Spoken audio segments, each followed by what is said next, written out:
Good evening from New York. I'm Chris Hayes. 2 months before reporting to federal prison to serve a 3-year sentence, the man the president has called a rat for cooperating with the Justice Department came before Congress and the American people to paint what was a devastating portrait, frankly, of his former boss.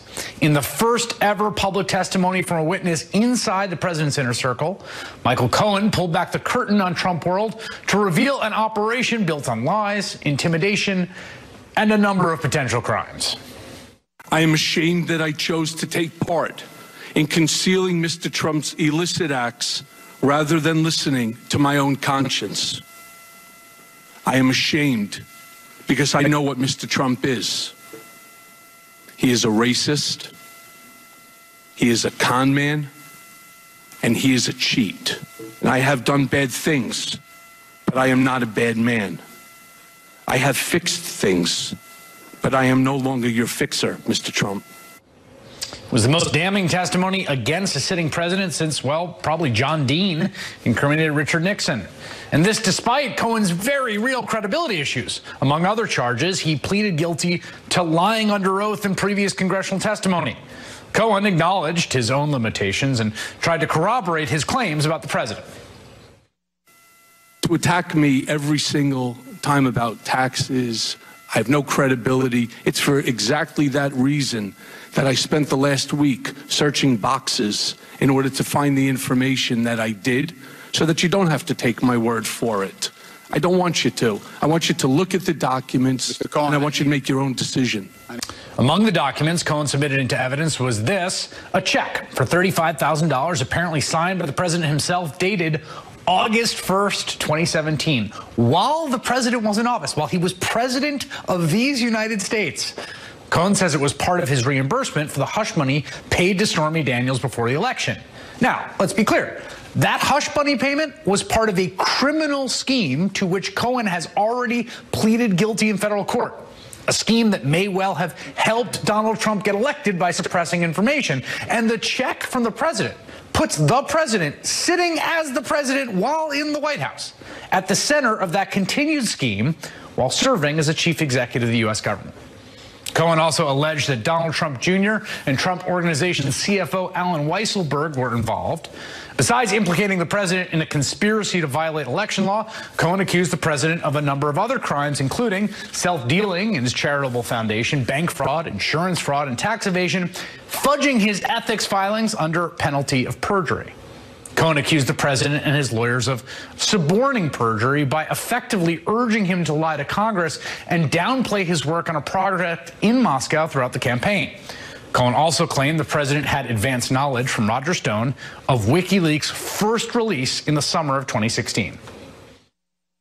Mr. Stone told Mr. Trump that he had just gotten off the phone with Julian Assange, and that Mr. Assange told Mr. Stone that within a couple of days, there would be a massive dump of emails that would damage Hillary Clinton's campaign.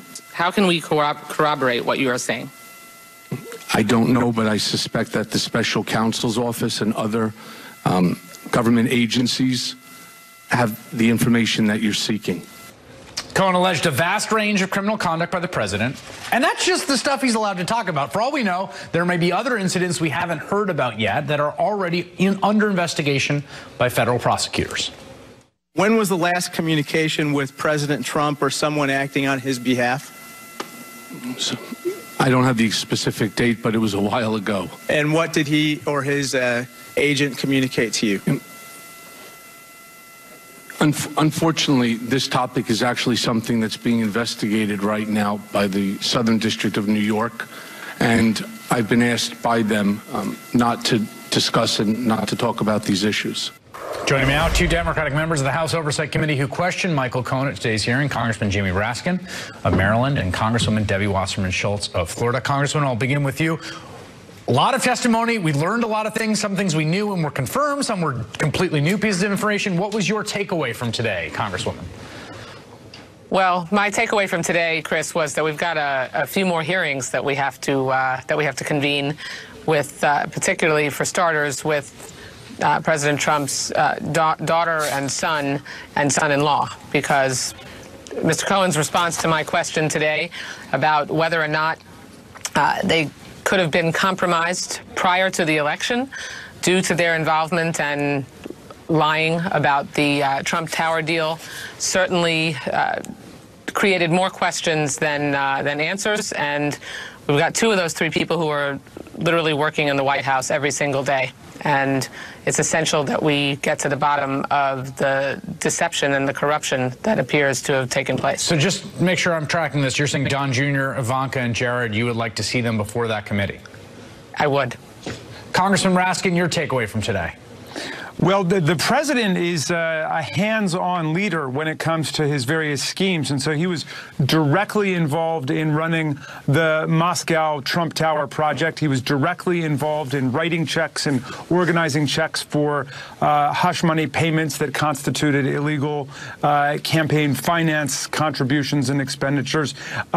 So I don't think the president's going to be able to run away from what we've learned about him. I mean, he was directly involved in all of the criminality that Mr. Cohen was discussing today, and he came off as a very powerful, effective witness precisely because he wasn't lying. He has no incentive to lie now, and he's unburdening himself after more than a decade of being involved with this web of propaganda and deceit that's the Trump campaign and the Trump presidency. So I think our Republican colleagues appeared to be frantic and unhinged at many points, and they kept talking about lying. But as I told Cohen, they weren't upset because he had lied to Congress about the president. They were upset because he stopped lying to Congress about the president, and I think that was very clear. I want to ask you about a thing that I think is it's a strange thing because it's something that we all know and have known for a while. It was sort of reintroduced and framed today, which is that the president is, just as a matter of the public record, implicated in a criminal conspiracy to violate campaign finance law that has already resulted in a felony plea that has been sworn onto by the Southern District of New York and the judge in that case, all of whom agree that there was there was a criminal violation of campaign finance law. And today, Michael Cohen comes out and shows a check the president wrote in August of his first year of office. Did that surprise you, Congresswoman? It did surprise me to see the sort of stone-cold evidence that President Trump did exactly the opposite of what he said, which he lied initially and said that he had not made any payments, knew nothing about the payments as a result of that interaction. And what was even more surprising, Chris, was that those payments and those discussions happened in the Oval Office. I mean, that was stunning.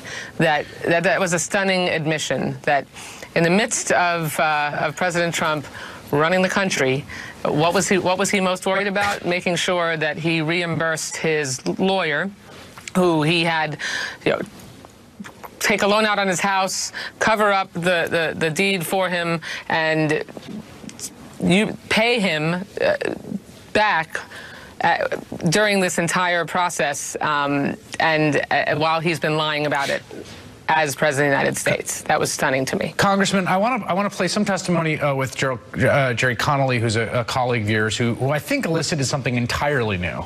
It was not in the plea that Michael Cohen entered into. I don't think we knew this. This is about whether the president's, how and if the president's reviewed, he or his lawyers reviewed his congressional testimony. Take a listen. So you had a conversation with the President of the United States about your impending testimony before the House Intelligence Committee. Is that correct? That's correct. Which specific lawyers reviewed and edited your statement to Congress on the Moscow Tower negotiations, and did they make any changes to your statement? There were changes made, additions. Jay Sekulow, for one.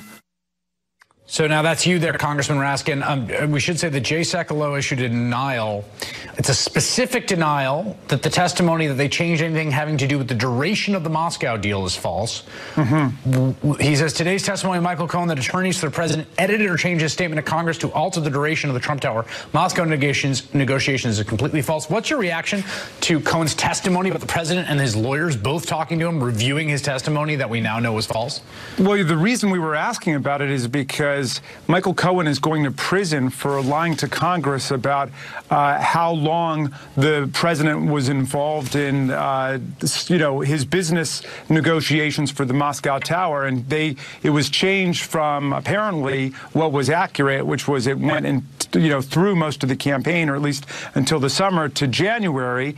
And what we elicited from him is that the lawyers for the president, Jay Sekulow, I believe, was a personally retained lawyer, not a White House lawyer, and as well as possibly the White House lawyers reviewed and edited the testimony. So obviously, that's one of the many fruitful lines of inquiry that we need to pursue now. Was this changed by lawyers working for the president? How involved was the White House in that? And, there are a number of things like that that came up today, which are piquing our curiosity in a very strong way. All right, Congressman Jamie Raskin and Congresswoman Debbie Wasserman Schultz, thank you both after a very long day for making time for us this evening.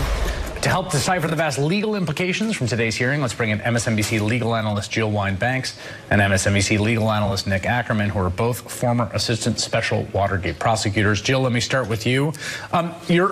Your expectations for today and where today surprised you? I wasn't surprised today. I found him to be a very credible and calm witness. And maybe I was a little surprised about how calm he remained under the constant deluge of attacks. I also was maybe a little surprised by how much documentation he had. When John Dean testified during Watergate, he was uncorroborated.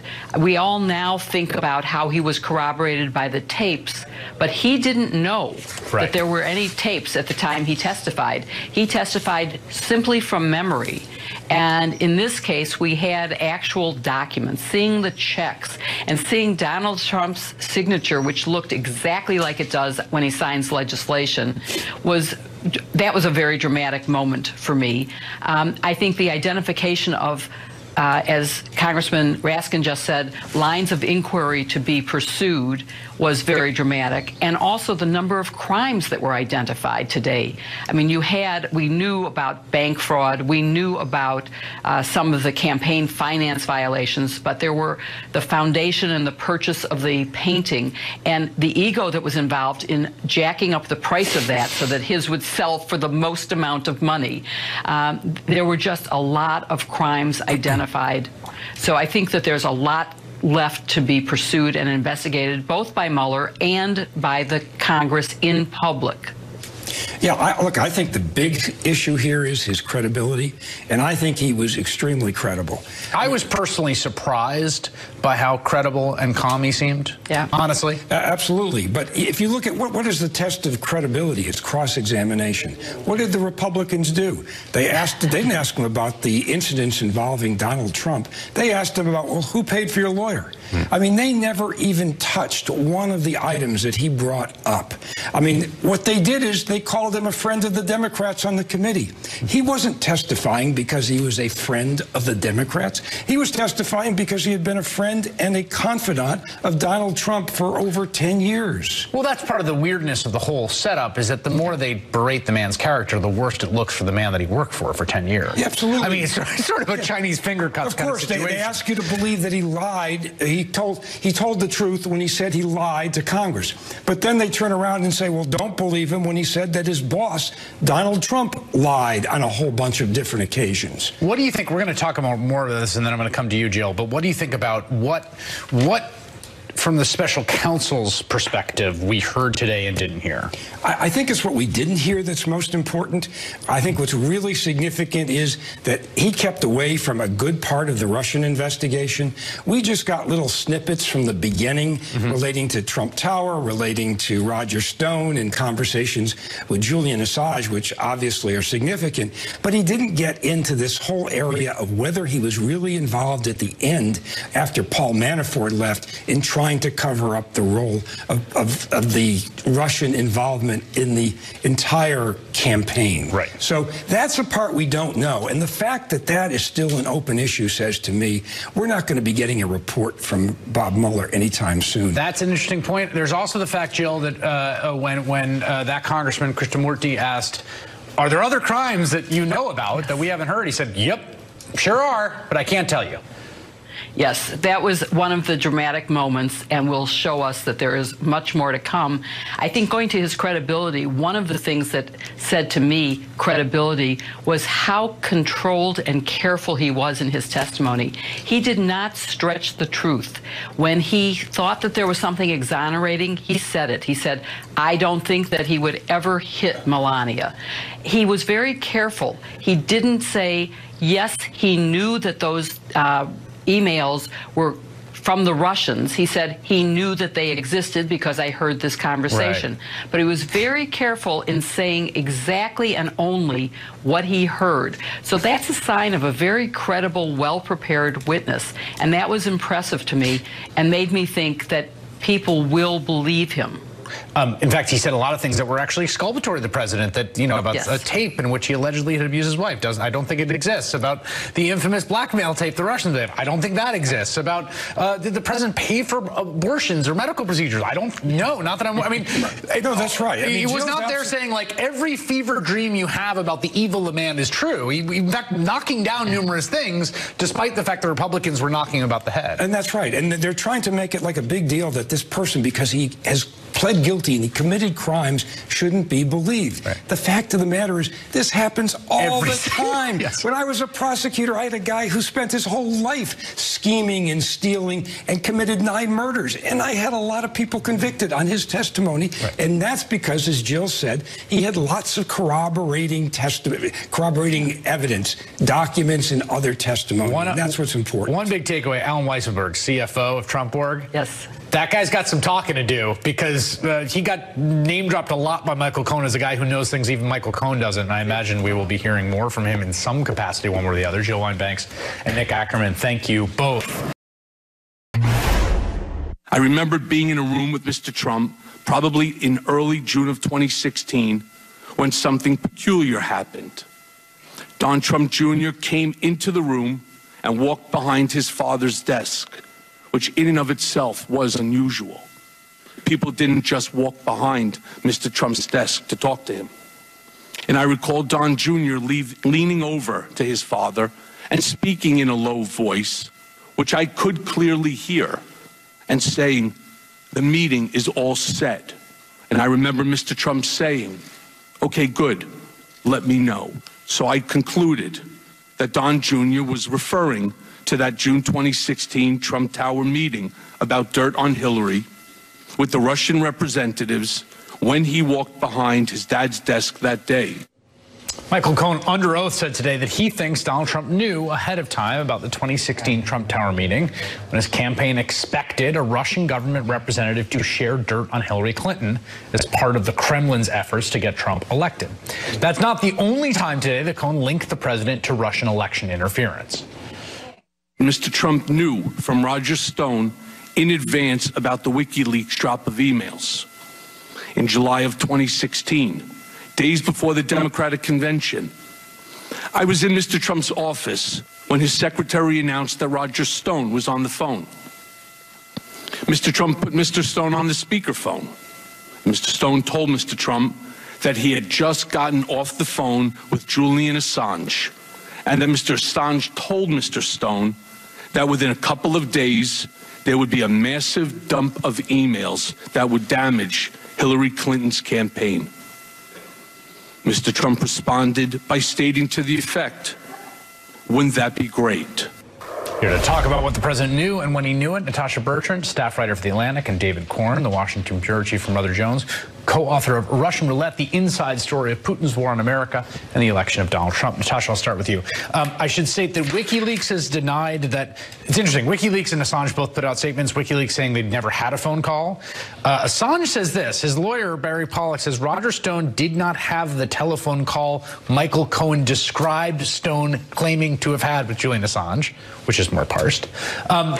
What's the significance of this from Michael Cohen? Yeah, that's a very carefully worded statement. So first of all, I think you have to think about it in terms of the legal exposure that it could potentially pose to the president in terms of perjury, right? Because he told Mueller, according to CNN, that he had never been told by Roger Stone about the impending WikiLeaks releases. He put that in writing. Right. If Michael Cohen's claims are corroborated here by Mueller, and Mueller, of course, thinks that Cohen is a credible witness, then that could be a big problem for the president. Great point. So, secondly, I think that Mueller's claims in recent court filings really show that this might not have just been Roger Stone bluffing. On July 18th, 19th, that's around the time that Cohen says that he heard the phone call. And that's also the exact day that WikiLeaks messaged Guccifer 2.0, as we know, a Russian intelligence front, and said, thanks, got the DNC emails, ready to publish them within the next week. The same day that Stone reached out to Trump. Another thing is that on July 22nd, the day that the DNC emails were released, Roger Stone is contacted by a senior Trump campaign official who had been directed by yet another unknown senior Trump campaign official to ask Assange when more emails damaging to Clinton's candidacy would be released. So there are a lot of, things that we need to look at in terms of the timeline when judging the veracity of this. David, I kept thinking about how we got this whole weird subplot of like the intermediary between Stone and Assange, right? Like, was it Corsi and Credico? And part of his lying is that he's trying to throw people off the scent from one to the other. But this suggests that they were just talking to each other. I don't know if this is true, but it is a very different picture of the chain of communication than what has been in evidence. It happens before the conversations that we know about between Stone and Corsi. I always thought the big puzzle there is that Stone has publicly said, he told reporters, that Randy Credico, this guy, New York City radio host, was his intermediary with in an attempt to get to WikiLeaks, and he never said anything about Jerome Corsi. That's why he didn't tell Congress. That's why he's been indicted in part. So my question always has been, why is he so careful? Why is he lying, allegedly committing a crime to protect the Corsi channel, but telling everybody about Credico? We still don't know the answer to this. My guess is that Mueller knows, and hopefully one day he will inform the rest of us. But I do think the Trump Tower meeting revelation might even be more important that we heard today. How so?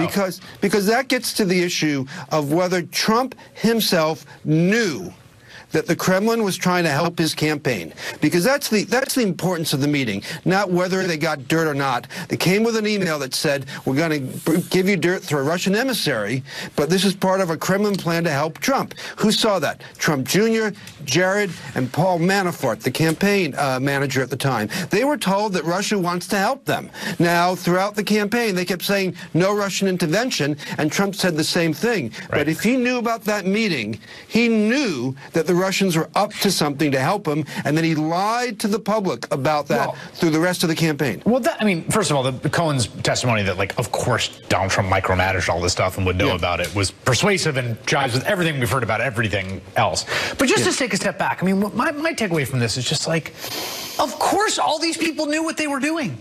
The Kremlin knows what Donald Trump's doing when he goes out there and says, please hack Hillary Clinton's emails, and Vladimir Putin's an awesome dude, and at least he's a strong leader for his country, and we can probably drop sanctions, and I don't know, Crimea probably wants to be part of Russia. They know what he's doing, and Donald Trump knows what is happening when all this stuff is popping up from Russians. Like, no one needed to tell the other party what they're doing when the whole thing's happening. No, and I think one of the most remarkable things that Michael Cohen did today was he placed Donald Trump at the center of the most important discussions, Russia-related discussions that were happening during the campaign and after the campaign. So, when you think about the Trump Tower, meeting, he says that Donald Trump Jr. effectively told him about that meeting. When you're talking about Trump Tower Moscow, he said that Trump told him to implicitly lie about it.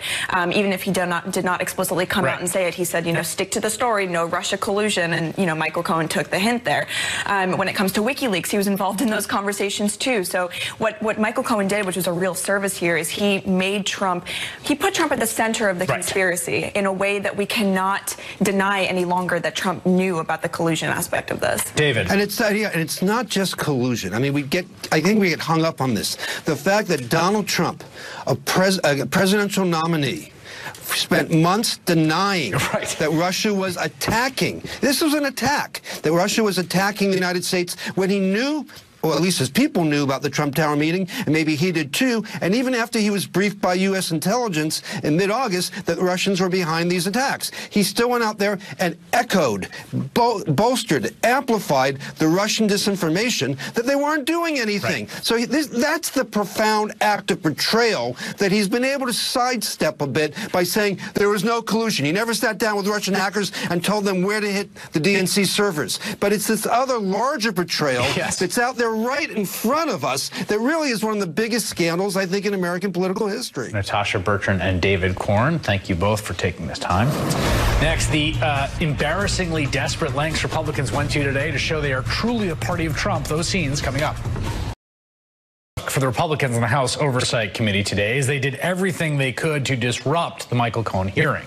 They unsuccessfully tried to end the hearing before it began, before attempting to portray the president's former lawyer as a lying criminal, a fact disputed by exactly no one, including Michael Cohen. GOP committee members frequently yielded their time back to ranking member Jim Jordan, hoping he would land a punch, but Jordan was repeatedly rebuffed and even scolded by Cohen. Shame on you, Mr. Jordan. Mr. Chairman. Not what I said. Mr. Chairman. That's not what I said. What I said is I took responsibility and I take responsibility. What I was doing is explaining to the gentleman that his facts are inaccurate. I take responsibility for my mistakes. All right. I am remorseful and I am going to prison. Two things quickly became obvious: that House Republicans had nothing to attack Cohen with, and that they had no power anymore. I ask unanimous consent. The gentleman's time has expired. You may answer the question. I don't know what you're referring to, sir. Mr. Chairman. Mr. Clay. Mr. Chairman. Thank you, Mr. Chairman. Republicans were less resorting to childish taunts, literally liar, liar, pants on fire, or trying to solve imaginary crimes like Louisiana's Clay Higgins and his search for Michael Cohen's missing boxes. Mr. Cohen, I'm quoting you close I can. Earlier said, I spent last week looking through boxes to find documents that would support your accusations. Where are those boxes, good sir? Where are those boxes? Are they in your garage? Or? They're in the storage. And are these not boxes that should have been turned over to investigative authorities? Did Mr. Lanny Davis know of these boxes? I spent the last week searching boxes. Where are those boxes? Where are these boxes? Who knows of these? Where is this treasure of evidence? They actually had been seized by investigators and then returned to Michael Cohen, which he tried to explain maybe a dozen times. One of the more bizarre moments came when Mark Meadows of North Carolina brought in Lynn Patton.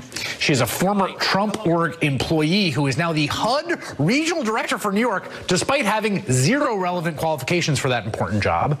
And he had her stand awkwardly behind him as proof that Trump couldn't be racist. When Democrat Rashida Tlaib pointed out the flaws of that, Meadows did not take it well. Just to make a note, Mr. Chairman, just because someone has a person of color, a black person working for them, does not mean they aren't racist. And it is insensitive that some would even say it's the fact that someone would actually use a prop, a black woman, in this chamber, in this committee, is alone racist in itself. My nieces and nephews are people of color. Not many people know that. You know that, Mr. Chairman. And to indicate that I asked someone who is a personal friend of the Trump family, who has worked for him, who knows this particular individual, that she's coming in to be a prop, it's racist to suggest that I asked her to come in here for that reason. How about that? We will take a deeper dive into what might have been the Republicans' worst day in a while with Rick Milson and Danielle Moody Mills when we come back. It's sad. It's sad that we have come. In fact, I want to quote the chairman's very words. This is a real, hold on.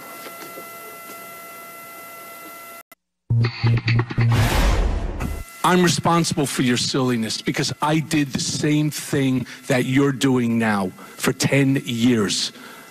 I protected Mr. Trump for 10 years. And the fact that you pull up a news article that has no value to it, and you want to use that as the premise for discrediting me, that I'm not the person that people called at 3 o'clock in the morning, would make you inaccurate. In actuality, it would make you a liar, which puts you into the same position that I am in. And I can only warn people, the more people that follow Mr. Trump, as I did blindly, are going to suffer the same consequences that I'm suffering. Michael Cohen, a convicted felon, warned Republicans to their faces on the Oversight Committee today they could end up just like him if they continue to carry water for the president. You don't know him. I do. I sat next to this man for 10 years, and I watched his back. I'm the one who started the campaign. Joining me now, Republican strategist and media consultant Rick Wilson and Danielle Moody Mills, host of Woke AF on Sirius XM. There are a lot of weird moments. I want to just start with the bizarre Lynn Patton moment in which Mark Meadows goes out of his way to preemptively rebut something that was in the opening testimony about the president calling black voters too stupid to vote for him. And as a means of rebutting that, has Lynn Patton silently stand up on an auction block and say, look at my black friend. Look at her. That means that the president isn't racist.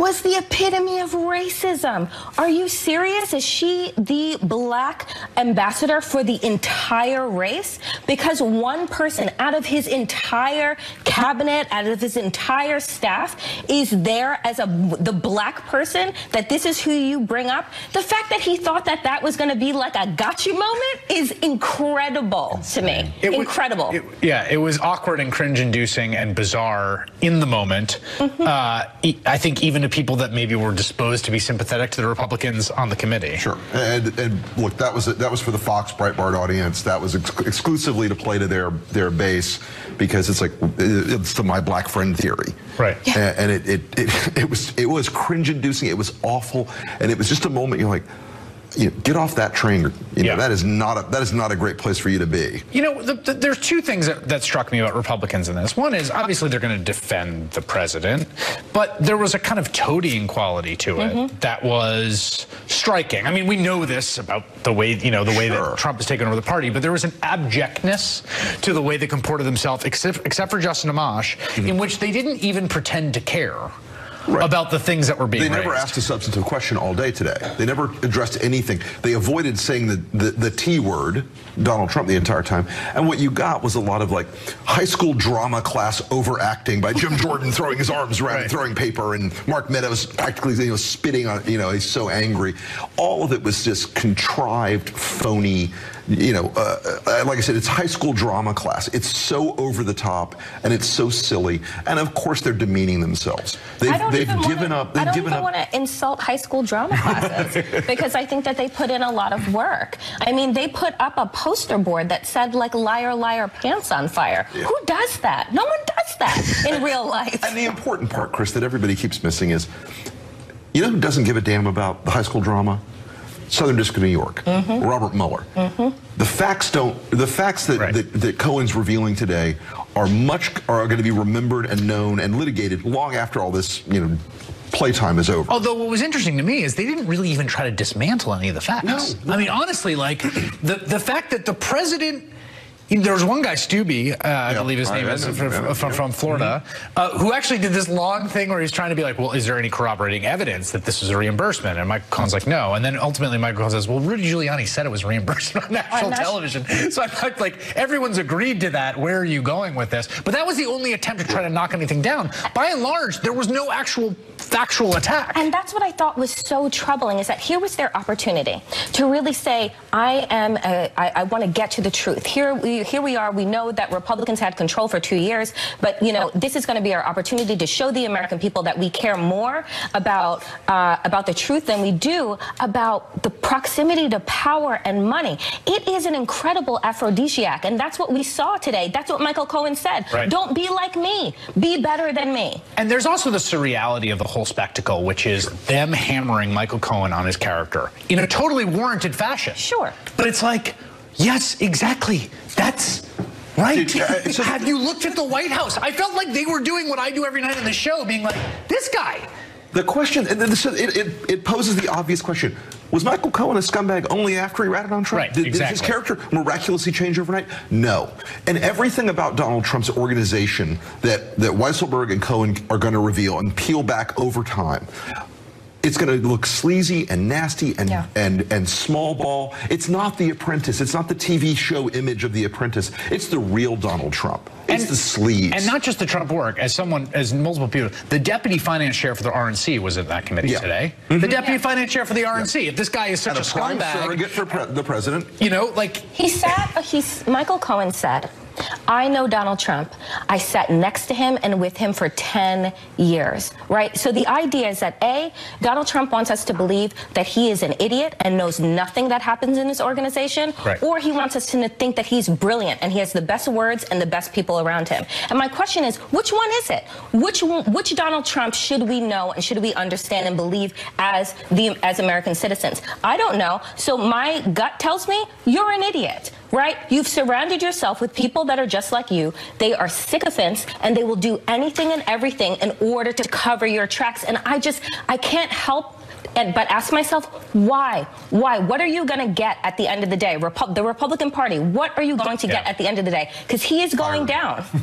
Yeah, right. That was the question I kept asking myself watching the entire performance today as well. It was the question Michael Cohen was asking himself as he tried to warn them. Rick Wilson and Danielle Moody Mills, thank you both.